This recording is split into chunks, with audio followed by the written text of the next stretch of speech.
É isso, Daniel. Vivenciamos aqui no Rio Grande do Sul um momento muito específico, muito atípico, né, de uma desordem na natureza, digamos assim, e muitas pessoas se perguntam o que tem a ver a questão de arborização, a questão de mata nativa, a questão de assoreamento, desassoreamento de rios, enfim, são várias questões que envolvem o meio ambiente e que cabem também à Fundação Estadual de Proteção Ambiental. Para conversar um pouco sobre isso, para a gente saber o que pode ser feito, o que já está sendo feito, a gente convidou para um bate-papo o Gabriel Ritter, que é técnico, diretor técnico da FEPAM.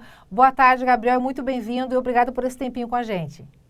Boa tarde a todos, boa tarde, Helena, boa tarde a todos os telespectadores. É uma oportunidade muito grande aqui para a FEPAM mostrar um pouco de tudo que está sendo feito, né, em todos os aspectos, levar um monte de informação aí para todos os telespectadores. E é um momento, um marco histórico, né, acho que na nossa história da humanidade, né, esses eventos climáticos a gente está presenciando.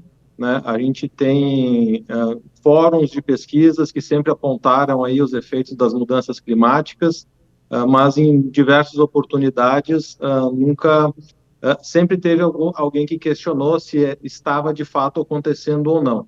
Então, é importante a provocação aí desse assunto, né, que a gente vai começar a falar um pouco aqui de legislação, de Código Florestal, tanto federal quanto o nosso Código Estadual de Meio Ambiente, nossas leis de proteção ambiental. Então, é importante, né, a gente fala aqui muito de chuva está associada à água, a recursos hídricos. É importante aí que todo o telespectador lembre, né, sempre das áreas de preservação permanente. Então, isso a gente já tem lá do Código Florestal Federal, né, que traz a partir da margem desses recursos hídricos quais são as áreas que têm que ser preservadas, né? Preservadas basicamente com vegetação nativa, né?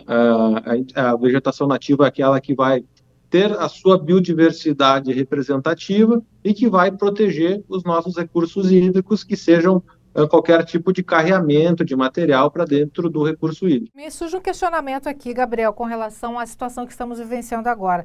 A gente sabe, o próprio governo do estado tem colocado que muitas cidades deixarão praticamente de existir aqui no Rio Grande do Sul porque foram devastadas e não serão reconstruídas novamente no mesmo lugar. Então, surgirão muitas áreas desocupadas, né? E outras áreas terão que ser ocupadas, né? Como é que fica essa questão, essa relação de cuidado com essas novas áreas desocupadas que surgem e com essas outras áreas que terão de ser ocupadas? Como é que fica o papel da FEPAM enquanto fiscalização disso tudo? Muito bom questionamento. Eu acho que esse é o âmago dessa enchente de maio, né? A gente teve eventos que foram aí ao longo dos últimos anos se mostrando cada vez mais intensos até chegar neste último de maio aí que de fato foi catastrófico. Então, ele deve deixar marcas e a gente tem que pensar diferente a nossa forma de ocupação dessas áreas, né? Eu acho que esse é o grande sinal e o grande legado que este evento, né, por mais catastrófico que tenha sido, a gente tem que aprender. Então vamos lá. Primeiro, é as cidades resilientes, né? Como você já colocou, tem local que não adianta a gente insistir em ocupar a cidade naquele mesmo espaço, né? Então, sim, deve ser observado, como eu já falei, a Lei da Mata Atlântica, ela vai trazer alguns critérios que podem proporcionar a ser feito um loteamento numa área nova, né? Isso tudo, a gente não pode sair de uma área que está sujeita à inundação para ir para uma área de risco de deslizamento também, né? Então, não adianta sair lá da várzea do rio para chegar na zona de encosta, que é um outro risco que se existe. Então, tudo isso tem que ser avaliado, obviamente, antes de ser ocupado essa nova área. E, além disso, essas áreas que já foram impactadas, a gente vai ter que buscar, obviamente, que seja feito um processo de recuperação, né, que essas áreas aí tenham um futuro uso destinado aí que seja a absorção dessas a água que cai, que não cause mais impactos aí para a população ali atingida. Então, a gente tem que criar mecanismos para que ela não seja mais utilizada. E falando um pouco do papel exclusivamente da FEPAM, acho que isso é um ponto importante. A gente teve empreendimentos, como eu disse, a FEPAM licencia grandes empreendimentos, né? E alguns dos grandes empreendimentos foram impactados por essa enchente, seja diretamente sendo inundado com a água, ou seja, indiretamente, né, com os acessos aí que foram interrompidos ou que ficaram na mancha de inundação, mas que conseguiram aí de alguma forma não ter um impacto maior. Então a gente editou agora, que provavelmente ela deve ser publicada amanhã ou no mais tardar no início da semana que vem, é uma portaria que facilite, né, a realocação desses empreendimentos que estão nessas áreas de risco. Então, a gente está tentando dar condições, de uma forma mais rápida, de se localizar um local mais próprio, né, que não tenha esse risco aí de inundação ou qualquer outro tipo de risco. Então, essa portaria aqui que ela traz, justamente isso, são pré-critérios de seleção de área, né, como que é uma área que a FEPAM entende que é o ideal para se alocar. Seria essa área aqui. Então, são os critérios, estão todos postos lá nessa portaria.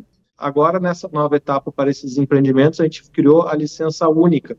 Então, são as 3 fases unificadas, né, justamente para facilitar que esse empreendimento saia de uma zona de risco, indo para uma zona de mais segura para a sua operação.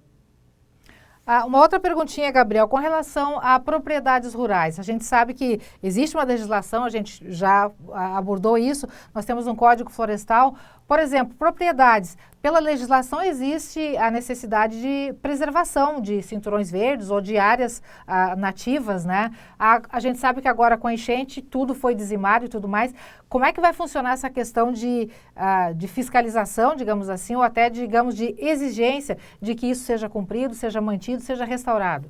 A gente tem uma legislação federal que trata, né, da propriedade rural, a gente tem que ter, obviamente, as APPs na propriedade, tem a questão da reserva legal, né? Então, esses itens aí a gente vai ter que, claro, olhar o caso a caso, qual que foi o dano ocasionado aí pela catástrofe, pelas enchentes, né? E ver a melhor forma de buscar uma regeneração dessas áreas que foram impactadas, né? Claro, o meio ambiente, essa recuperação, ela vai ser de médio a longo prazo, e o que eu acho que a gente tem que ter de curto prazo são essas ações definidas, né? Então, quais que vão ser as formas de recuperação, né? Isso a gente já tem um grupo de trabalho que está sendo criado ali a nível da Secretaria Estadual do Meio Ambiente, justamente para, dentro dos N tipos de soluções, quais serão mais adequadas aí para as eventuais recuperações das áreas que foram degradadas.